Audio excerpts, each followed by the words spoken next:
ছাত্র আন্দোলনের বিরুদ্ধে জনমত গঠনে আওয়ামীপন্থী তারকাদের আলো আসবে নামক একটি হোয়াটসঅ্যাপ গ্রুপের কিছু স্ক্রিনশট মঙ্গলবার সকালে প্রকাশ এসেছে। সে সময় ছাত্রদের হত্যায় কোনো ধরনের ভ্রুক্ষেপ না করে বিটিভিতে গিয়ে কান্নাকাটি করায় অভিনেত্রী সাবেক সংসদ সদস্য শমী কায়সারকে নিয়ে ফেসবুকে একটি পোস্ট দিয়েছিলেন তরুণ অভিনেত্রী সাদিয়া আয়মান।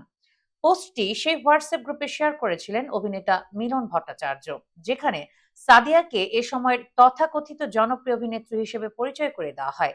এজন্য এবার ক্ষমা চেয়ে ফেসবুকে স্ট্যাটাস দিয়েছেন অভিনেতা। সেই সঙ্গে জানিয়েছেন কেন গ্রুপটিতে ছিলেন তিনি।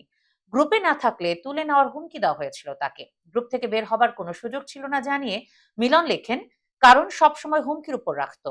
সাদিয়ার ছবি হয়তো এভাবে আমার দেওয়া উচিত হয়নি, তার জন্য তার কাছে আমি ক্ষমা প্রার্থী, কিন্তু কোন উদ্দেশ্যে দিয়েছি সেটা আমি পরিষ্কার করলাম। ব্যক্তিগতভাবে অনেক প্রশাসনিক প্রেশারের মধ্যে আমাদের রাখা হয়।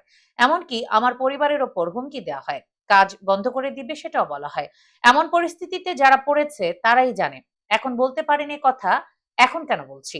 ভাই আমার এত সাহস নাই, আমাদের লিস্ট করা হয়েছে, অনেককে উঠায় নিয়ে যাওয়া হবে। অনেক প্রেশার। আপনারা যে গ্রুপটা দেখছেন সেখানে ছাত্রদের বিরুদ্ধে আমি কখনোই কোনো কমেন্ট করি নাই। তবে কে বা কারা এই অভিনেতাকে হুমকি দিয়েছে তা জানা যায়নি। জানতে ফোন দিলেও তার সাড়া পাওয়া যায়নি।